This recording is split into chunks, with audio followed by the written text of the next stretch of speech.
ಕೂಡ ನಿಮ್ಮದೇ ಆಗಿರ್ತಕ್ಕಂಥ ಯೂಟ್ಯೂಬ್ ಚಾನಲ್ ಸ್ಟಡಿ ವಿತ್ ಪರಶುರಾಮ್ಗೆ ಸ್ವಾಗತ ಅಂತ ಹೇಳ್ತಾ ಇಂದು 9ನೇ ತರಗತಿ ಕೋರ್ ವಿಷಯ ಸಮಾಜ ವಿಜ್ಞಾನ ಭಾಗ 1ರ ಪಠ್ಯಪುಸ್ತಕಗಳು 2024ರಲ್ಲಿ ಪರಿಷ್ಕರಣೆಗೆ ಒಳಪಟ್ಟಿದ್ದಾವೆ. ಸೊ 9ನೇ ಪಾಠ ಕುಟುಂಬ ಅಂತಕ್ಕಂಥ ಸಮಾಜಶಾಸ್ತ್ರದ ಪಾಠದ ಅಭ್ಯಾಸ ಪ್ರಶ್ನೋತ್ತರಗಳನ್ನು ನೋಡೋಣ. ಆಲ್ರೆಡಿ 9ನೇ ತರಗತಿಯ ಎಲ್ಲ ವಿಷಯಗಳಲ್ಲಿ ಕೂಡ ನಾವು ಪ್ರಶ್ನೋತ್ತರಗಳನ್ನು ಹಾಕ್ತಾ ಇದ್ದೀವಿ. ವಿಡಿಯೋದ ಡಿಸ್ಕ್ರಿಪ್ಷನ್ ಬಾಕ್ಸನ್ನು ಚೆಕ್ ಮಾಡಿಕೊಡ್ರಿ. ಎಲ್ಲ ವಿಷಯದ ಪ್ರತಿ ಪಾಠದ ನೋಟ್ಸ್ಗಳು ನಿಮಗೆ ಸಿಗ್ತವೆ. ಚೆನ್ನಾಗಿ ಓದ್ಕೊಂಡು ಸ್ಟಡಿ ಮಾಡ್ಬೋದು ಅಂತ ಹೇಳ್ತಾ ಈ ವಿಡಿಯೋವನ್ನು ಶುರು ಮಾಡ್ತೀನಿ. ಶುರು ಮಾಡೋದಕ್ಕಿಂತ ಮುಂಚೆ ಲೈಕ್, ಶೇರ್ ಮತ್ತು ಸಬ್ಸ್ಕ್ರೈಬ್ ಮಾಡೋದನ್ನು ಮಾತ್ರ ಮರೆಯದಿರಿ. ನಮ್ಮದೇ ವಾಟ್ಸಪ್ ಚಾನಲ್ ಇದಾವೆ, ಟೆಲಿಗ್ರಾಮ್ ಗ್ರೂಪ್ ಇದಾವೆ, ಲಿಂಕ್ ವಿಡಿಯೋದ ಡಿಸ್ಕ್ರಿಪ್ಷನ್ ಬಾಕ್ಸ್ನಲ್ಲಿ ಕೊಟ್ಟಿದ್ದೀನಿ. ಅವುಗಳಿಗೂ ಕೂಡ ಬಂದು ಜಾಯ್ನ್ ಆಗಿ ಅಂತ ಹೇಳ್ತಾ ಈ ವಿಡಿಯೋವನ್ನು ಪ್ರಾರಂಭಿಸ್ತೀನಿ. ಅಭ್ಯಾಸಗಳು. ಮುಖ್ಯ ಪ್ರಶ್ನೆ 1, ಖಾಲಿ ಬಿಟ್ಟಿರುವ ಸ್ಥಳಗಳನ್ನು ಸೂಕ್ತ ಪದಗಳಿಂದ ತುಂಬಿರಿ. ಮೊದಲ ಪ್ರಶ್ನೆ, ಸಮಾಜದ ಜೀವಕೋಶ ಡ್ಯಾಶ್ ಆಗಿದೆ. ಕುಟುಂಬ. ತಂದೆಯೇ ಕುಟುಂಬದ ಒಡೆಯನಾದರೆ ಆ ಕುಟುಂಬವನ್ನು ಡ್ಯಾಶ್ ಎನ್ನುತ್ತಾರೆ. ಪಿತೃಪ್ರಧಾನ ಕುಟುಂಬ. ಪ್ರಶ್ನೆ 3, ಕೇರಳದ ಮಲಬಾರ್ನ ನಾಯರ್ಗಳಲ್ಲಿ ಡ್ಯಾಶ್ ಕುಟುಂಬ ಕಂಡುಬರುತ್ತದೆ. ಉತ್ತರ ಮಾತೃಪ್ರಧಾನ ಕುಟುಂಬ ಅನ್ನೋದು ಸರಿಯಾದ ಉತ್ತರ. ಇನ್ನು ಮುಖ್ಯ ಪ್ರಶ್ನೆ 2ರಲ್ಲಿ ಕೆಳಗಿನ ಪ್ರಶ್ನೆಗಳಿಗೆ ಏನು ಮಾಡಬೇಕಪ್ಪ ಅಂದರೆ ವಿವರಣಾತ್ಮಕ ಮಾದರಿಯಲ್ಲಿ ಉತ್ತರಗಳನ್ನು ಕೊಡಬೇಕು. ಅದರಲ್ಲಿ ಫಸ್ಟ್ ಪ್ರಶ್ನೆ ಇತ್ತು, ಪ್ರಶ್ನೆ ಸಂಖ್ಯೆ 4, ಕುಟುಂಬ ಸಮಾಜದ ಘಟಕ ಹೇಗೆ ಅಂತ ಕೇಳಿದ್ದಾರೆ. ಉತ್ತರ, ಸಾಮಾಜಿಕ ವ್ಯವಸ್ಥೆಯಲ್ಲಿ ಕುಟುಂಬದ ಪಾತ್ರ ಹಿರಿದಾದದ್ದು. ಕುಟುಂಬವನ್ನು ಸಮಾಜದ ಮೂಲ ಘಟಕ ಅಂತ ಕರಿತೀವಿ. ಪ್ರಾಚೀನ ಕಾಲದಿಂದಲೂ ಪ್ರಪಂಚದ ಎಲ್ಲ ಭಾಗಗಳಲ್ಲಿಯೂ ವಿವಾಹ ಸಂಬಂಧ ಮತ್ತು ರಕ್ತ ಸಂಬಂಧಗಳಿಂದ ರಚನೆಯಾದ ಘಟಕವನ್ನು ಕುಟುಂಬ ಎನ್ನುತ್ತೇವೆ. ಇದು ಒಂದು ನಮ್ಮ ದೇಹದ ಜೀವಕೋಶವಿದ್ದಂತೆ. ಆದ್ದರಿಂದ ಕುಟುಂಬವು ಒಂದು ಸಮಾಜದ ಪ್ರಮುಖ ಘಟಕ ಎಂದು ಪರಿಗಣಿಸಲಾಗಿದೆ. ಇದರ ಮೂಲಕ ಸಮಾಜದ ಇತರ ಹಂತಗಳು ಬೆಳವಣಿಗೆಯಾಗುತ್ತವೆ ಅನ್ನೋದನ್ನು ಬರೆದರೆ ಸಾಕು. ಮುಂದಿನ ಪ್ರಶ್ನೆ 5, ಕುಟುಂಬದ ಪ್ರಕಾರಗಳನ್ನು ತಿಳಿಸಿ ಅಂತ ಕೇಳಿದ್ದಾರೆ. ಕುಟುಂಬದ ವಿವಿಧ ತತ್ವಗಳನ್ನು ಆಧರಿಸಿ, ಅಂದರೆ ಅಧಿಕಾರ, ವಿವಾಹದ ಆಧಾರ ಮತ್ತು ಗಾತ್ರದ ಆಧಾರದ ಮೇಲೆ ಈ ಕೆಳಗಂಡಂತೆ ವಿಂಗಡಿಸಬಹುದು. ಅಧಿಕಾರದ ಆಧಾರದ ಮೇಲೆ ಪಿತೃಪ್ರಧಾನ ಮತ್ತು ಮಾತೃಪ್ರಧಾನ. ವಿವಾಹದ ಆಧಾರದ ಮೇಲೆ ಏಕಪತ್ನಿತ್ವ, ದ್ವಿಪತ್ನಿತ್ವ, ಬಹುಪತ್ನಿತ್ವ. ಇನ್ನು ಗಾತ್ರದ ಆಧಾರದ ಮೇಲೆ ವಿಭಕ್ತ ಕುಟುಂಬ ಮತ್ತು ಅವಿಭಕ್ತ ಕುಟುಂಬ ಅಂತ ನಾವೇನು ಮಾಡ್ಬೋದು, ವರ್ಗೀಕರಣವನ್ನು ಮಾಡಬಹುದು ಅಂತ ಬರೆದ್ರೆ ಉತ್ತರ ಸರಿ ಆಗ್ತದೆ. ಮುಂದಿನ ಪ್ರಶ್ನೆ 6, ಅವಿಭಕ್ತ ಕುಟುಂಬ ಎಂದರೇನು ಅಂತ ಕೇಳಿದ್ದಾರೆ.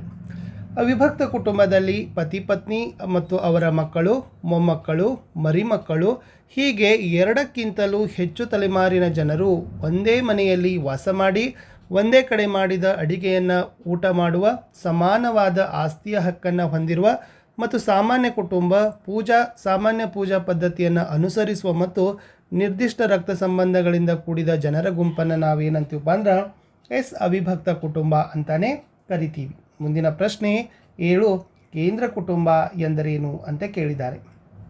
ಇಲ್ಲಿ ತಂದೆ, ತಾಯಿ ಮತ್ತು ಅವರ ಅವಿವಾಹಿತ ಮಕ್ಕಳು ಮಾತ್ರ ಸದಸ್ಯರಾಗಿರುವ ಕುಟುಂಬವನ್ನು ನಾವೇನಂತೀವಿ, ಕೇಂದ್ರ ಕುಟುಂಬ ಅಂತ ಕರಿತೀವಿ. ಪ್ರಶ್ನೆ 8, ಕುಟುಂಬದ ಲಕ್ಷಣಗಳೇನು ಅಂತ ಕೇಳಿದ್ದಾರೆ. ಕುಟುಂಬ ಸಾರ್ವತ್ರಿಕವಾದ ವ್ಯವಸ್ಥೆ. ಇದು ಎಲ್ಲ ಕಾಲಕ್ಕೂ ಎಲ್ಲ ದೇಶಗಳಲ್ಲೂ ಕಂಡುಬರುವ ಒಂದು ಸಾಮಾಜಿಕ ವ್ಯವಸ್ಥೆ. ಸಮಾಜದ ಎಲ್ಲ ವ್ಯವಸ್ಥೆಗೆ ಇದು ಕೇಂದ್ರವಾಗಿದೆ. ಕುಟುಂಬವು ನೆರೆಹೊರೆಯಿಂದ ರಾಷ್ಟ್ರ ಹಾಗೂ ವಿಶ್ವ ಕುಟುಂಬದ ನಿರ್ಮಾಣದವರೆಗೂ ಬೆಳೆದಿದೆ. ಕುಟುಂಬದ ಸದಸ್ಯರು ಬಾಲ್ಯಾವಸ್ಥೆಯಿಂದಲೇ ತಮ್ಮ ಸಾಮಾಜಿಕ ಹೊಣೆಗಾರಿಕೆಯನ್ನು ತಿಳಿಯುತ್ತಾರೆ ಮತ್ತು ಸಹಕಾರ ಮನೋಭಾವವನ್ನು ಬೆಳೆಸಿಕೊಳ್ಳುತ್ತಾರೆ. ಸಮಾಜದ ಸಂಪ್ರದಾಯ, ನೈತಿಕ ನಿಯಮಗಳು, ಮಾನವನ ವರ್ತನೆಗಳು ಕುಟುಂಬ ನಿಯಂತ್ರಿಸುತ್ತದೆ.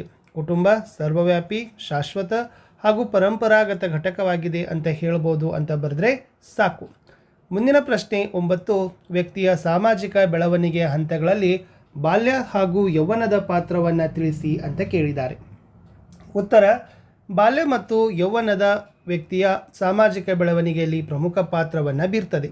ಬಾಲ್ಯದಲ್ಲಿ ಮಗು ತಾಯಿಯ ಪ್ರೀತಿ ಮತ್ತು ವಾತ್ಸಲ್ಯಗಳ ಜೊತೆಗೆ ತನ್ನದೇ ಆದ ಮಾತೃಭಾಷೆಯನ್ನು ಕಲಿತದೆ.